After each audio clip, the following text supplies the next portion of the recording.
Hi folks, welcome to White Post Studio. I wanted to do a video here that I entitled Wisdom versus Intelligence. And I wanted to tell you about a little image that might demonstrate the difference between wisdom and intelligence. It has to do with a mouse and a maze. You know, like how they have mice running through a maze in laboratories, and they usually determine the intelligence of the mouse by the amount of by the speed or the amount of time that it takes the mouse to find its way from one end of the maze to the other. Well, that is a measurement of intelligence, but a measurement of wisdom is when the mouse raises its head up and says, "What the hell am I doing in this maze in the first place?"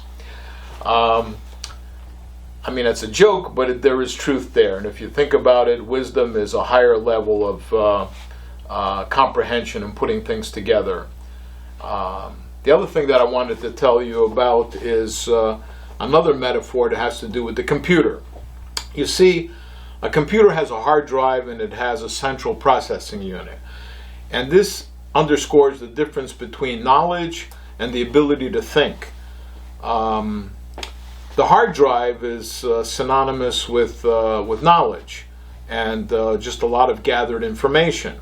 But the magic in the computer is the central processing unit. And that's where you take the knowledge from the hard drive and you manipulate the knowledge and the information in such a way where you can come up with a solution for a problem. And that is analogous to what would be in the human, would be thinking. Analogous to thinking. So anyway, I wrote a little something. I wanted to, read this to you, and then we could comment on it, and it's for your consideration. I wrote a while back, "Are you capable of thought? Do you like to think about anything? If so, read on. If not, sorry, I woke you. Go back to sleep." One of the first things that bewildered me as a boy was the infinity of space. And how it is not only infinity, but infinity in every direction, front, back, left, right, up and down. Over time, this concept contributed to my belief in God. That, together with questions like why do we exist and what force is it that causes cell division. In high school, they taught us that cell division is called mitosis. And nobody really seems to wonder what is the energy that actually causes the cells to divide. I mean, in reality, there's got to be some type of a life force that that makes that happen. And where does it come from? And why does it exist? Then there's the question of order versus disorder. We learned in school about something called entropy and how everything in the universe proceeds from order to increasing disorder or chaos. Everything, that is, except life, which travels in the opposite direction. You see, I cannot buy into the concept that anything just happened by itself and for no particular reason. Humanity does not only function like a colony of ants or robots, but we have capacities for love and hate and jealousy, enviousness, gratitude, pity, admiration, and on and on. What was the reason for such a wealth of feelings? Could it be that we have them because we were created in His image? Then there is the understanding of concepts of good and evil and the struggle between the two. Then one day it hit me that evil was analogous to disorder or chaos, and good was analogous to order. It also seemed to me that the highest form of order was love, or what the Bible refers to as righteousness. I have come to the conclusion that to be an atheist is to put your head in the sand in regard to contemplating these questions, and instead choose to believe in man's and instead to believe in man and his abilities, and that is a stepping stone to a humanistic egomania. Anyway, that's all I had to say on that topic. Ben, do you have any comments or anything? Any reactions? Well, yeah. When God created the earth and the universe in 7 days, in the Bible it says that it's like he was creating order, and he was organizing the things on earth and the things on in the sea, and so evil is when the order is taken away and things go into chaos.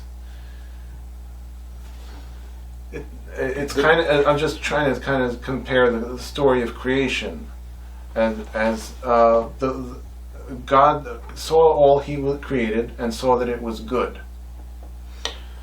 And Satan, being thrown out of heaven and hating God and wanting to compete with him, he wanted to destroy everything that God made.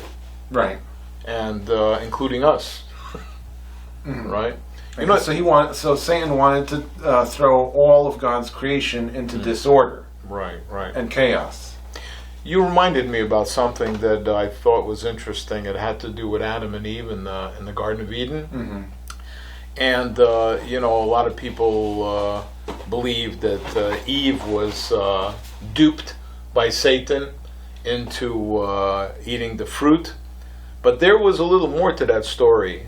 You see, for some reason, Eve believed that not only could you not eat the fruit, but you were not even allowed to touch it. And that's what she said to Satan. She said, "Oh no, we're not allowed to eat the fruit. We're not even allowed to touch it, lest we should die." Mm-hmm. And Satan said, "Oh no, you can touch it, and you will definitely not die." And he finally convinced her to touch it, and she didn't die. And that's what kind of like compelled her to go take the next step and to eat of the fruit, and then to convince Adam to also eat of the fruit of knowledge. Now, why did she say that? And of course, there is nothing definitive in the Bible, but the only reason why she would say we're not even allowed to touch it is probably something that Adam told her, because Adam probably put in his own 2 cents. And this is the difference between listening to exactly what God says and adding in your own 2 cents. As soon as we add in our own 2 cents, we start setting the stage for disaster. Mm-hmm. And when he said to her, I could just envision him saying to her, "God told us that fruit is forbidden for us to eat. Don't even touch it. Mm-hmm. Don't even go near it. Don't even touch it." And that added to comment that he made opened the door for Satan to take that and use it to be able to manipulate her into actually taking the steps that led to man's downfall. Right. That's a theory that's not really completely biblical. It's one of those things where it's actually conjecture on our part. There are times when we put in our conjecture, but we have to underscore that this is our conjecture. Like, for example, there was another time you must have heard when they were ready to stone the harlot to death, and all the people who were around her, the men, and they were ready to stone her to death for her harlotry. They said that she was even caught in the act, and Jesus Christ was writing something in the sand. Mm-hmm. Did you ever read that or hear about that? And a lot of people are always wondered and suspected, what was he writing in the sand?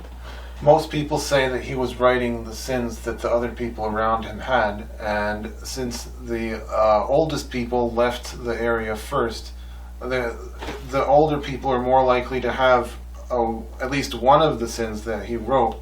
So, and then as he wrote more things in the sand, it's more likely that even the younger people may have done some of those things that he wrote. So then So you think he wrote the sins themselves? Yeah, and then as those people see the things that they themselves have done, they decide, well, maybe they're guilty of something too. That's one theory. I have another theory. I think that what he might have been writing down in the sand was the names of all of those men that were stoning her, because I think that they all had sex with her, and now they were trying to kill her so that nobody would ever find out about it. I mean, that's a possibility, but then again, that's also conjecture, you know. So those are things that were left to our imagination. But you know, who knows? These things are possible. So anyway, on that note, we'll see you next time. Thanks for watching White Post Studio. So long.